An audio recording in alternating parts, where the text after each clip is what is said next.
Vamos começar então, pessoal, a falar de mercado de câmbio.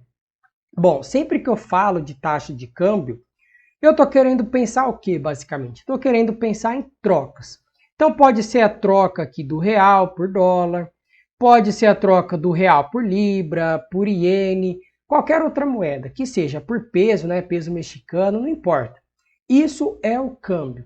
E a gente faz essa troca geralmente porque a gente está indo viajar para o exterior e aí eu preciso pegar a moeda de destino daquele país para que eu consiga efetuar minhas compras lá, né, passar o tempo que eu preciso lá.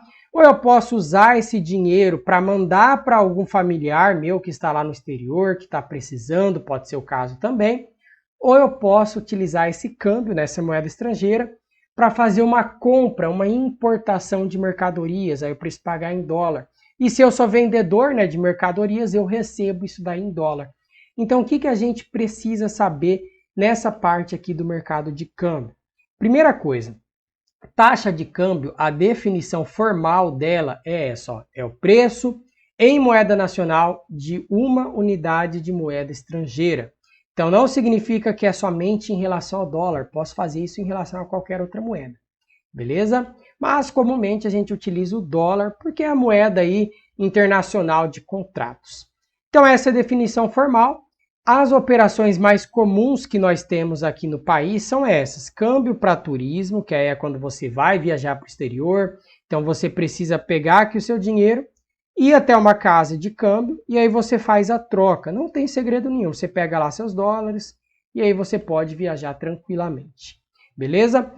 Ah, William, posso usar meu cartão? Pode, né? Existem cartões que são cartões internacionais e aí você utiliza esse cartãozinho seu, você simplesmente tem que entrar no aplicativo lá do seu banco e avisar que você vai para o exterior.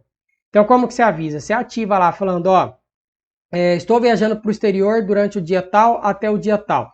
Habilitar compras internacionais, porque se você não habilita, e aí você chega lá, por exemplo, nos Estados Unidos para comprar alguma coisa, seu cartão não vai reconhecer. Vai dar bloqueado, vai falar, ué, você está no Brasil, agora do nada você tá em outro lugar. O pessoal pode até achar que seu cartão foi clonado. Então, assim, você tem que avisar isso daí para que você consiga, com seus cartões, utilizar eles lá no exterior. E aí, claro, o próprio cartão ele já vai fazer essa conversão dessa moeda. Ele já faz a conversão aqui do real para o dólar, já te cobra uma taxinha, né? Às vezes cobra um IOF ali extra, e aí você consegue utilizar normalmente. Pode ser feito também via cartões pré-pagos, então você já paga aqui aquele cartão, é como se você abastecesse ele ali, né? E você leva ele para utilizar lá no exterior. Beleza, a única grande preocupação nossa é que a gente faça isso em alguma instituição autorizada pelo Banco Central. Então a gente vai ver, ó, aqui na definição formal do câmbio, que essas trocas de moeda, ó, elas, claro, ocorrem no mercado de câmbio, que eu já vou mostrar onde que surge esse mercado, e sempre, ó, sobre a regulação e supervisão do Conselho Monetário e do Banco Central do Brasil. Então, os dois estão ali, ó, regulando e supervisionando. Regulando, quem regula é o Conselho Monetário, né? Isso aí a gente já sabe, ele é o órgão normativo. E quem está supervisionando ali é o Banco Central. Ele faz a supervisão, ele faz a execução do que for necessário. Beleza, nada de segredo por enquanto. E as remessas pessoais é quando eu estou enviando meu dinheiro aqui também para o exterior, para um filho, para um parente, alguém que está lá, né, está estudando lá fora, está fazendo intercâmbio, não sei. E a importação e a exportação é quando eu compro um produto lá de fora e quando eu vendo um produto lá para fora. E tudo isso influencia a taxa de câmbio. Né? Você vai ver que além disso, de influenciar a taxa de câmbio, influencia também os preços domésticos, pode influenciar a nossa inflação, nossa taxa de juros, tudo isso a gente vai ver nessa aula. Esse esqueminha aqui, pessoal, eu retirei do próprio site do Banco Central, então você pode dar uma lida aqui com calma, mas assim, é somente isso que ele está explicando, tá? Essas operações mais comuns aí do mercado de câmbio. Então não tem segredo nenhum também. Vamos entender essa outra parte aqui, que eu acredito que é um pouco mais interessante, um pouquinho mais complexo, né? E pode também estar aparecendo com mais frequência aí na prova de vocês. Da onde surge o mercado de câmbio? Como ele surge? A gente tem que pensar primeiramente nas principais variáveis que fazem influência no mercado de câmbio. Então, por exemplo, a taxa de juros doméstica e a externa influenciam o mercado cambial? Com toda certeza. A gente vai ver daqui a pouco, né, que se o Brasil ele vai lá e aumenta a taxa de juros, ele pode atrair capital estrangeiro, e ele atraindo o capital estrangeiro, você tendo mais moeda estrangeira aqui dentro, você tem que pensar assim, ó, mais de uma coisa, menos ela vale. Se menos ela vale, quer dizer que ela está desvalorizando, e o que está valorizando? O real está valorizando. Então, valorização do real, desvalorização do real, tudo isso daí, a taxa de juros com certeza influencia. E aí, ó, níveis de preços domésticos e externos também influenciam. Quando eu falo de níveis de preços, eu estou querendo me referir à inflação. Inflação nossa vai influenciar o câmbio. Você vai ver que, inclusive, os níveis de preços, eles fazem parte da fórmula da taxa de câmbio. Então, claro que influencia. Indicadores de risco. Pô, o risco Brasil está subindo muito, né? Lá o INBI mais, plus, né, no caso, mais, INBI plus. É um indicador aqui que é utilizado para você ver a diferença da taxa de juros que é paga entre um título brasileiro em relação ao título do Tesouro norte-americano. Então, ele é utilizado como um parâmetro de risco país. Né? Risco Brasil, o pessoal costuma chamar. Apesar de que risco não é mensurável, né? O risco de um país não é mensurável. Mas indicadores de risco com certeza influenciam esse mercado de câmbio. Crescimento econômico, oferta monetária, tributação e subsídios, expectativas, isso daqui influencia e muito, tá? A gente já teve várias vezes isso mostrando a sua força aí no mercado cambial, quando nós tivemos ataque especulativo aqui no Brasil, mas não vem ao caso, tá? Isso daí não é coisa que vai cair lá na sua prova de ataque especulativo, só para você entender que as expectativas, né, de acordo com o que a pessoa pensa, pode de fato influenciar o mercado de câmbio. Beleza, então todas essas variáveis, pessoal, elas geram influência aqui. E, consequentemente, elas estão formando aqui. Só que veja que o mercado de câmbio ainda não é a taxa de câmbio propriamente dita. Dentro do mercado de câmbio, eu tenho o mercado primário e eu tenho outro mercado que ele é o chamado mercado de derivativos, que eu posso, inclusive, pensar como sendo um mercado secundário. O mercado primário ele vai ser o quê? Ó? Oferta e demanda de divisas, a galera lá demandando, tá querendo ofertar, lembra que exportadores são ofertantes, fluxos cambiais líquidos, relações comerciais, e aí onde as operações são liquidadas, tudo isso daqui, ele vai ajudar a formar a taxa de câmbio. É um dos componentes da taxa de câmbio que vem do mercado primário. Você vê que eu estou passando rápido, pessoal, porque eu ainda vou explicar, né, quando entra uma oferta, quando entra dinheiro, quando sai dinheiro, tudo isso você vai aprender. Por enquanto é a introdução. Mercado de derivativos. Tem as operações que o pessoal utiliza para proteção, ó, segurança. Hedge significa segurança, significa proteção, significa previsibilidade de fluxo de caixa. Então eu posso ter aqui um produtor que ele vai lá e trava uma taxa de câmbio para daqui a um ano, porque ele só vai colher a plantação dele, a soja dele, que seja daqui a um ano.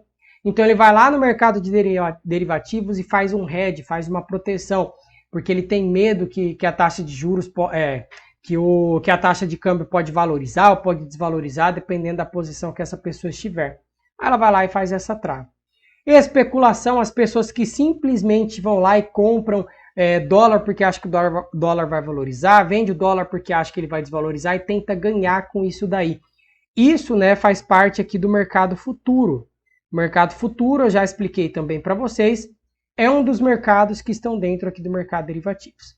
Aí tem as operações de arbitragem, que é quando o pessoal tenta lucrar na distorção dos preços. É um mercado que tem maior volume de transações, mas uma regulamentação mais difícil e também ajuda a formar a taxa de câmbio. E aí, por fim, a gente tem o mercado interbancário, ou seja, entre bancos, são bancos negociando com bancos. E aí a gente pode dizer que isso daqui, ó, ele é chamado de um mercado de balcão. Lembra que tem o mercado de bolsa, que ocorre isso daqui, ó, hedge, especulação, arbitragem, por aí vai. E tem o mercado de balcão, que ele é um mercado que ele pode ser organizado ou não, mas que ele existe somente ali entre as instituições financeiras, entre os bancos. E dentro desse mercado de balcão nós temos esse derivativo que ele é chamado de swap. Swap ele significa o quê, pessoal? Significa troca de indexador. Eu também já tinha passado isso daqui para vocês, tá? Só estou relembrando um pouquinho. Troca de indexador. Então, eu quero trocar o benchmark de um produto de investimento que eu tenho por outro, né? Às vezes meu produto rende de acordo com o CDI, eu quero que ele passe a render de acordo com o dólar. Então o mercado de swap ele também vai fazer ligação direta aqui com a taxa de câmbio. A posição dos bancos, né? Se a maior parte dos bancos está comprada em dólar, vendida em dólar, vai ajudar a surgir a taxa. E o Banco Central também fazendo as influências dele ali no mercado. Tudo isso daí surge a taxa de câmbio. Então você vê que não é simples. O câmbio ele não é definido somente aqui, ó, no mercado futuro. Eu vejo muitos investidores acreditando nisso. Não é só isso. Então tem 3 mercados que geram a influência. Tem que saber, né? Assim, na minha opinião, pessoal, eu falaria para vocês saberem a sistemática detalhadamente de cada um dos mercados? Não. Eu gostaria, claro, que vocês soubessem pelo menos, né? Pô, mercado primário que faz surgir ali o mercado cambial. O que acontece no mercado primário? Você tem que saber que são essas relações. Ah, lá tem demanda e oferta de divisas, fluxos cambiais. Porque vai que a prova ela fala assim para você, ó. Um determinado investidor está querendo descobrir de onde surge o mercado cambial e ele descobriu que ele pode surgir de três tipos de mercados diferentes. Mercado primário, interbancário e de derivativos. No mercado primário, aí você tem letra A. É onde ocorre a especulação dos agentes financeiros. Pô, não, isso é no mercado de derivativos.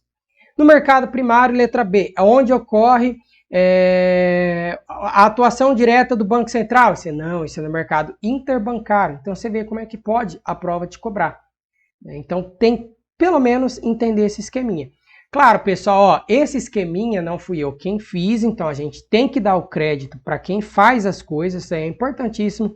Né? Eu que sou professor, que venho aí da área do mestrado, da área de fato trabalhar com estudos, eu sei da importância disso. Então, ó, quem fez esse esqueminha é o Leandro Vieira Lima Araújo, junto com o Fábio Henrique Bitts Terra. Eles publicaram um artigo, e aí eu estava lendo esse artigo para trazer isso daqui para vocês, encontrei esse esqueminha e estou publicando aqui. Então, assim, ó, essa é a fonte, beleza? Eles são os responsáveis por criar esse esquema. Muito obrigado aí, pessoal. Então, vamos agora falar aqui das instituições autorizadas a atuar no mercado de câmbio. Quem que pode atuar nesse mercado? Banco múltiplo com e sem carteira comercial, banco comercial de investimento, de câmbio, de desenvolvimento, cooperativo, corretora de câmbio, caixa econômica e corretoras distribuidoras de valores imobiliários. Aí você, poxa, William, eu não sei o que é um banco múltiplo, eu já vou te explicar. Por enquanto, você vai circular esse número 10, que é corretoras e distribuidoras de títulos, e aí você vai dar uma ênfase extra nele, por quê? Porque muitas vezes, a gente, quando fala de corretoras e valores imobiliários, a gente lembra da XP, da Ágora, da Isinvest, do BTG, né? Eu quero investir, e a gente acaba esquecendo que essas corretoras, elas não mexem só com bolsa de valores. Não é somente ações. Elas também podem intermediar operações de câmbio. Então isso daí é importante, pode ser que apareça como uma pegadinha e muita gente que estiver desavisada vai acabar errando. Então, um banco múltiplo com a carteira comercial pode atuar no mercado de câmbio? Sim. Sem a carteira pode? Também pode. Banco comercial pode? Pode. Banco de investimento pode? Pode. Né? E tudo isso daqui que eu já tinha falado para vocês. Ok. Primeiro de tudo, qual que é o regime que o Brasil utiliza? O regime cambial brasileiro é esse, ó, flutuante, sujo, sem banda cambial. E eu também já tinha passado para vocês, mas vamos relembrar. Flutuante significa que o mercado é quem define essa taxa. Então, de acordo com a entrada de divisas, a saída de divisas, o pessoal operando lá no mercado de derivativos, tudo isso daí vai definindo a taxa de câmbio. Por isso que a gente fala flutua. Ele flutua conforme o mercado. Sujo significa que o Banco Central pode realizar aquela intervenção, pode intervir, e sem banda cambial quer dizer que não tem um teto nem um piso para o Banco Central falar, não, só agora que eu posso interferir nesse mercado, não é assim? Beleza. Aí vem aquela pergunta, William, por que o Brasil não utiliza o regime de câmbio fixo? Nós já utilizamos o regime de câmbio fixo e é importante você saber o seguinte, em 1999, foi implementado no Brasil o famoso tripé macroeconômico. Tá? Esse tripé macroeconômico aqui, ele define o que para o Brasil como coisa primordial? Ele define que o Brasil ele deve buscar o superávit primário. Ele define o Brasil como tendo metas de inflação, que é o regime que a gente vive, né? O Conselho Monetário Nacional vai lá e define as metas de inflação. E ele coloca também o Brasil como tendo o quê? Câmbio flutuante. Então, o câmbio flutuante ele faz parte do tripé macroeconômico que foi implementado em 1999. E aí, todos os governos que entram, eles precisam seguir esse tripé. Beleza. Vamos imaginar a situação de que o Brasil tem o câmbio fixo. Então, digamos que aqui o nosso câmbio ele vai precisar de R$2. R$2 para comprar $1. Só para facilitar. R$2 para comprar $1. E você viu também, você ainda não viu a questão das reservas internacionais que nós temos aqui no Brasil. Hoje em dia, se eu não me engano, tá, pessoal, é em torno de 370 bilhões aí de dólares. 370 bilhões de dólares. Beleza, então essas reservas internacionais é ouro que o Banco Central tem, é dólar que o Banco Central tem, são ativos financeiros que ele tem. E aí ele resolveu adotar esse regime de câmbio fixo. E aí tem as pessoas aqui dentro que elas precisam do quê? Elas precisam fazer importação. Então o pessoal precisa comprar componentes eletrônicos lá de fora, precisam comprar produtos que aqui no Brasil eles não encontram. E quando eles vão fazer essa importação, eles vão pegar os reais que eles possuem aqui e eles vão entregar esses reais para quem? Eles entregam lá para a casa de câmbio. E claro, a casa de câmbio, ela está com dólares. Só que esses dólares veio da onde? Vem ali também do Banco Central. Claro, elas vão ter as reservas delas naturalmente, mas em última instância vai vir ali das reservas do Banco Central que vai estar fazendo o repasse. Ok, então começou muita gente a importar. Então o banco ele tem que agora estar passando toda hora dólar para essa pessoa. Dólar. E aí você começa a perceber o seguinte, a reserva internacional começa a cair. O pessoal está importando, a gente está exportando pouco, ou seja, a gente está vendendo pouco, está tendo pouca entrada de moeda estrangeira, e a reserva internacional começa a cair. E se chegasse um momento em que a reserva internacional ela zerasse, ela fosse zero, aí o que aconteceria? O Banco Central não iria conseguir mais manter o seu câmbio fixo. Por quê? Porque agora não tem mais como o Banco Central ofertar dólares para o mercado e o mercado está demandando dólares. Então, se ele não tem como fazer isso, acabou esse regime de câmbio fixo. E aí o regime ele vai começar a flutuar. Aí imagina você que é dono de uma empresa que tinha todos os seus contratos fixados ao preço de R$2 por dólar. Aí do nada o dólar foi lá para R$ 5,50. Quebrou, né? A empresa ela não aguenta, ela não vai conseguir pagar. Então, assim, o Brasil ele já utilizou o câmbio fixo, vários países do mundo já utilizaram, e a grande parte deles hoje em dia já evitam fazer isso. Por quê? Porque se você tem esse déficit aqui na balança de pagamentos, e quando eu falo déficit, significa que a gente está comprando mais do que vendendo, a gente está importando mais do que vendendo, você acaba prejudicando as suas reservas internacionais e reduzindo elas, podendo chegar a zero. Beleza? William, mas importação e exportação, ela ocorre na balança comercial. Sim, beleza. Só que dentro da balança de pagamentos tem a balança comercial, e a balança comercial é a balança de maior relevância dentro da balança de pagamentos.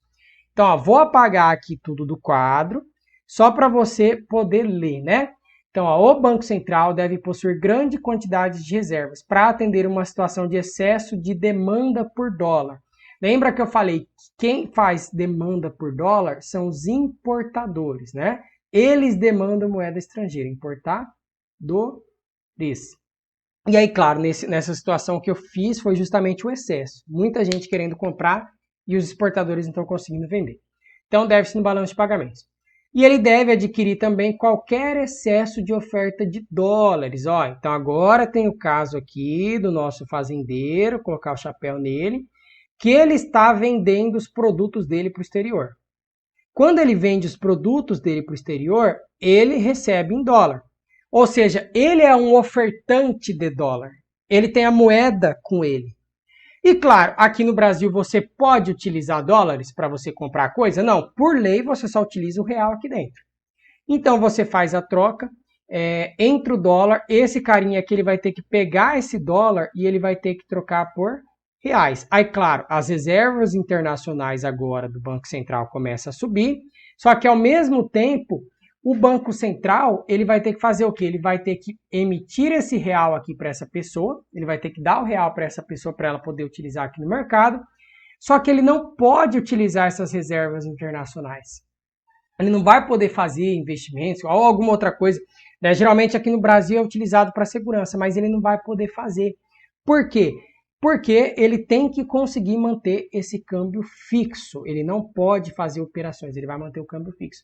E aí, com isso, né, esse problema do excesso de oferta de dólares pode gerar esse custo de oportunidade representado por uma restrição ao aumento do bem-estar da sociedade. Sacrifica-se consumo presente. Então, ele não pode utilizar, e aí você acaba fazendo o quê? Você não pode utilizar esse dinheiro no presente, então você está sacrificando o consumo presente. Esses são os problemas de um câmbio fixo. O pior de todos, claro, é aquele dos importadores, de você acabar com as reservas internacionais. Câmbio flutuante, então. Mercado quem define a taxa, já expliquei para vocês, né? Passei o esqueminha aqui. Qual que é a vantagem desse câmbio? Tem maior grau de liberdade e a desvantagem é a volatilidade. Volatilidade é isso, oscilação dos preços. Ok, agora vamos tentar interpretar aqui, ó, pessoal. Se eu tenho uma situação de excesso de demanda por dólares, quer dizer que as pessoas estão importando mais, estão demandando dólares, e isso gera um déficit aqui na minha balança de pagamentos. Então, considerando que eu tenho um déficit na balança de pagamentos. Isso, né, eu posso pensar o quê? O dólar está saindo do Brasil, Quanto menos eu tenho de uma coisa, mais ela vale. Ó, então, essa situação em que a importação está elevada faz com que o dólar se valorize, né, porque agora tem menos dele aqui no mercado, e faz com que o real se desvalorize. E aí você começa a entender a questão dos ciclos econômicos. E aí, conforme o real vai se desvalorizando, com o tempo fica mais difícil a gente importar, porque aí você pode pensar assim, poxa, o real agora é R$ 5,70 para eu comprar um dólar. Eu sou um importador. Poxa, eu tenho que gastar muitos reais para eu conseguir importar um produto que custa $10. Eu tenho que gastar R$57, está caro para mim. Então esse pessoal começa a fazer o quê? Começa a parar de importar, porque aí o real começou a desvalorizar. E aí o real desvalorizando, eu poderia até continuar esse ciclo aqui. No futuro, o que ia acontecer? Ia aumentar no país a exportação. E aí, aumentando a exportação, nós teríamos mais entrada de dólares e teríamos um superávit na balança de pagamentos. Mas, por enquanto, nós fiquemos somente por aqui, tá? Excesso de demanda por dólares gera déficit na balança de pagamento, porque você tem uma importação maior, o dólar valoriza e o real desvaloriza. E aí, no caso contrário, a gente pode até pensar que o real estava desvalorizado, e aí você começou a vender mais, você começou a exportar mais. Então agora você tem um excesso de oferta de dólares. Essas pessoas que estão vendendo lá para fora têm muitos dólares aqui para ofertar. Então a exportação aumentou, consequentemente o dólar desvalorizou. Por quê? Porque, poxa, agora a gente tem um monte de dólar aí no mercado. Tem um monte de dólar. Então, para mim não vale nada, tem um monte dele. Você pensa sempre no caso da Ferrari. Se todo mundo tivesse Ferrari, ela não valeria o que ela vale hoje em dia. Então, quanto menos a gente tem de uma coisa, mais ela vale. E aí, o real ele volta a se valorizar e aí volta para esse ciclo aqui. Então, é um ciclo, ó, pessoal, um ciclo que sempre ocorre na economia. Então, em momentos está desvalorizado, em momentos está valorizado e por aí vai. Às vezes você vê pessoas defendendo, pô, o câmbio tem que sempre ficar em tal valor. Não tem como, gente, é difícil você fazer isso. Tá? O Banco Central ele tenta manter o câmbio sempre num patamar que é competitivo, que ajuda a gente a vender mais, porque a gente quer ter superávit na balança de pagamentos, mas que ajuda também aos produtores não terem um custo muito elevado de produzirem aqui no Brasil, porque eles precisam de importar, eles precisam de matéria-prima, muitas vezes. Né? Ok, o terceiro regime que a gente tem é o regime de banda cambial. Que seria esse regime flutuante? Ele é flutuante entre as bandas e quando ele chega aqui no topo da banda, ele seria um regime fixo, né? A gente pode pensar assim, ó, No topo ou no fundo da banda ele seria fixo. Por quê?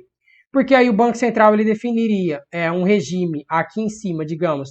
O dólar atingiu R$ 2,20.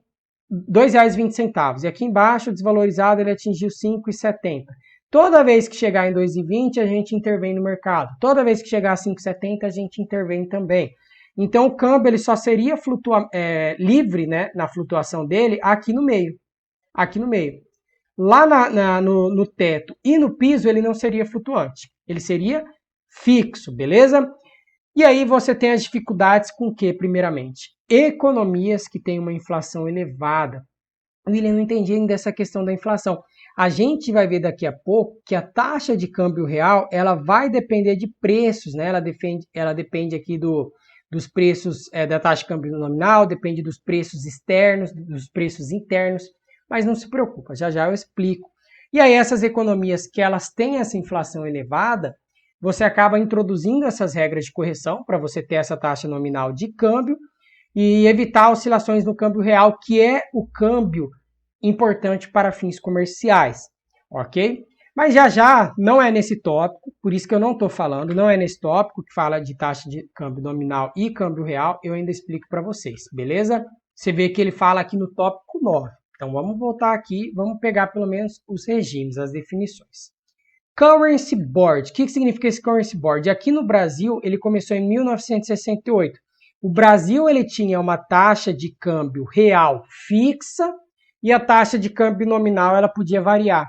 E aí, para ele manter essa taxa de câmbio real fixa aqui, né, esse símbolo é o símbolo que representa a taxa de câmbio real fixa, ele fazia o quê? Ele fazia uma coisa que era chamada de mini desvalorizações. Então, sempre que o Brasil ele vivia numa época que a inflação nossa estava subindo. Então, agora você começa até a entender, ó. Se o preço aqui interno ele sobe, o que acontece com a taxa de câmbio real? A taxa de câmbio real ela começa a desvalorizar. Só que, você tem um regime de câmbio fixo, de câmbio real fixo. Você não pode fazer com que desvalorize nem valorize essa taxa de câmbio. Então se o preço está aumentando, vamos fazer o seguinte. A taxa de câmbio nominal a gente desvaloriza. E aí era o sistema de mini desvalorizações. E aí uma variável compensava a outra e no final das contas o câmbio real ele se mantinha fixo. É um regime de câmbio fixo? É um regime de câmbio fixo. Só que nesse caso ele é um regime de taxa de câmbio real fixa. Eu posso utilizar tanto a taxa de câmbio nominal, que aí não considera os efeitos da inflação, como eu considerar a taxa de câmbio real, que aí considera os efeitos da inflação. Beleza? Calma, eu sei que talvez vocês não tenham entendido, mas a gente vai ver. E aí começou a utilizar aqui no Brasil em 68, ele corrigia regularmente a taxa de câmbio nominal pelo diferencial entre as inflações interna e externa, e foi esse sistema de mini desvalorizações. E aí, claro, tudo em 1999 começou o regime de câmbio flutuante, isso aqui tudo ficou para trás, ok? Então, Currency Board, pessoal, apenas se atente à definição, não precisa saber explicar por enquanto isso daqui. E aí tem o regime de PPP, que é paridade do poder de compra, que é chamado de lei do preço único. Produtos homogêneos devem ter o mesmo custo nos diferentes mercados. Não sei se dá para ler aí agora. O câmbio é o responsável por igualar os preços dos produtos. Então quer dizer que se eu for cortar o meu cabelo aqui no Brasil, eu tenho que pagar um preço, digamos, de vintão. E eu vou cortar meu cabelo lá nos Estados Unidos, eu também tenho que pagar vintão, claro, na moeda deles. Mas os produtos são iguais, é um corte de cabelo, eles têm que ter o mesmo custo nos diferentes mercados. Pode pensar, por exemplo, no Big Mac, né, o que o pessoal costuma utilizar aqui como referência. O preço do Big Mac ele tem que ser o mesmo em todos os lugares do mundo. Já foi tentado utilizar esse tipo de regime? Já, só que aí você vê... só de olhar aqui você já sabe que não vai dar certo, né? Não vai dar bom. Então, por enquanto, definições aí também para vocês, pessoal. Aqui, ó, essa questão de política cambial, eu já até mostrei para vocês um pouquinho sobre isso daqui, mas eu vou passar aqui de novo. Vamos pegar primeiro aqui essa questão de definição. O Conselho Monetário Nacional define o regime cambial, ao estabelecer as diretrizes do mercado de câmbio e como o Banco Central deve atuar para assegurar o seu funcionamento. Nada de novidade. A política cambial reflete-se na atuação do governo na taxa de câmbio, no mercado de negociação de moedas estrangeiras. Então, política cambial É o governo fazendo a sua atuação, ok? Aí a gente tem aqui o esqueminha, ó, escassez de moeda estrangeira, a taxa de câmbio valoriza, desvaloriza o real. Abundância de moeda estrangeira, a taxa de câmbio desvaloriza, valoriza o real. Tudo já tinha mostrado para vocês, então não tem grandes segredos daqui. Como isso impacta a economia? A política cambial afeta a vida do cidadão, mesmo daquele que não viaja para o exterior devido ao comércio internacional. Então, os preços de produtos importados e exportados são afetados pela taxa de câmbio que, ao flutuar, influencia as exportações e importações.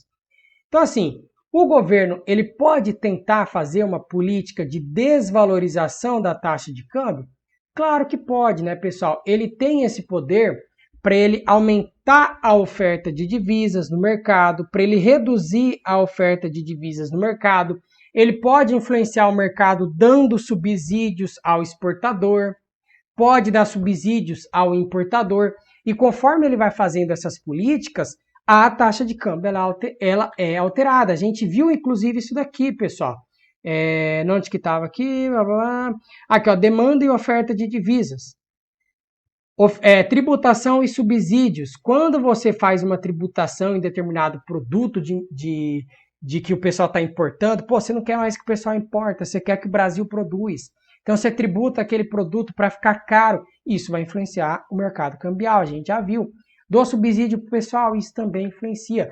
O crescimento econômico nosso está sendo alto, né? Lembra que o PIB é formado por consumo, investimento, gastos do governo. Então o governo ele pode influenciar o PIB, e aí influenciando o crescimento econômico, você influencia o mercado cambial. Então assim, a política cambial ela existe. E aí você precisa saber somente que nesse regime que a gente vive hoje, se você tiver uma escassez de moeda estrangeira, você está querendo fazer o quê? Está querendo ter uma desvalorização cambial, porque aí lembra, escassez de dólar, quanto menos dólar tem, mais o dólar vale. Se o dólar valoriza, o real desvaloriza. E isso daqui também não é novidade, o Conselho Monetário regulamenta, mercado, a informação de novo que eu coloquei para vocês. O Banco Central monitora e garante esse funcionamento regular desse mercado. Beleza, pessoal. Reservas internacionais, eu já dei uma introdução aí para vocês, mas agora vamos ver a definição formal, ó. São os ativos do Brasil em moeda estrangeira e funcionam como uma espécie de seguro para o país fazer frente às suas obrigações no exterior e a choques de natureza externa, tais como as crises cambiais e interrupções nos fluxos de capital para o país. Então, como assim interrupção de fluxo de capital? Você pode pensar, por exemplo, no momento de guerra. Se ocorre um momento de guerra, como já ocorreu aí na Segunda Guerra Mundial, você não consegue vender seus produtos facilmente, porque daí você tem que se juntar a um aliado para você vender só para aquele aliado, e você só pode importar daquela pessoa. Então isso daí pode interromper o fluxo de capital para um país. E aí se você tem interrompimento de fluxo de capital para o seu país, para de entrar moeda estrangeira. Quando para de entrar moeda estrangeira, você vai começar a comprar as coisas lá de fora utilizando o quê? Utilizando a reserva internacional. E aí, se você tem pouca reserva internacional, você não consegue importar durante o tempo que você precisa. Hoje em dia, se eu não me engano, tá, pessoal? Talvez a informação esteja desatualizada. O Brasil tem reservas internacionais para 16 meses de importação. É 16 ou é 12, eu não lembro. Então, caso ocorresse esse interrompimento de fluxo de capital, a gente conseguiria ainda fazer a importação durante vários e vários meses, porque o Brasil tem bastante reservas. E isso ajuda também a reduzir o nosso risco. Então, muitas vezes ocorre fuga de capital, ocorre ataque especulativo aqui no país, o país está passando por um risco político muito grande, aí começa a ocorrer fuga de capital, o pessoal começa a vir aqui para vender o real, tentar desvalorizar o real, né, o ataque especulativo, que é um ataque contra as nossas reservas internacionais. Isso aí já aconteceu no Brasil em 2002 já aconteceu no Brasil esse ataque especulativo. Então, pessoal, eles tentavam derrubar a reserva internacional do país. E aí o país, ele tendo a reserva em dia, tendo bastante, ele fala, pode vir, pessoal, vem, faz seu melhor aí, vamos ver se vocês vão dar conta. A gente tem aqui reserva para... Tá precisando de dólar? Tá aqui, eu tenho dólar. Não tem problema. Beleza? Então, por isso que serve como segurança. E aí, no caso aqui do Brasil, tá falando a mesma coisa. Ó, previsibilidade, segurança para os agentes do mercado. Essas reservas administradas pelo Banco Central são compostas por, e isso aí eu quero que vocês anotem, tá? Eu quero que vocês façam um asterisco aí. Títulos, depósitos em moeda, né? Dólar, euro, libra, iene, dólar canadense, dólar australiano. Então você vê que não é somente dólar. Direitos especiais de saque junto ao FMI. Então o Brasil tem também esses direitos que ele pode utilizar para pegar reservas lá com o FMI. Depósito no Banco de Compensações Internacional, ouro e outros ativos. Então são vários ativos que fazem parte da reserva internacional. Ok? E aí é feita de acordo com esse tripé: segurança, liquidez e rentabilidade. Nessa ordem, sendo a política de investimentos definida pela diretoria colegiada do Banco Central. Então essa é a definição de reserva internacional, pessoal.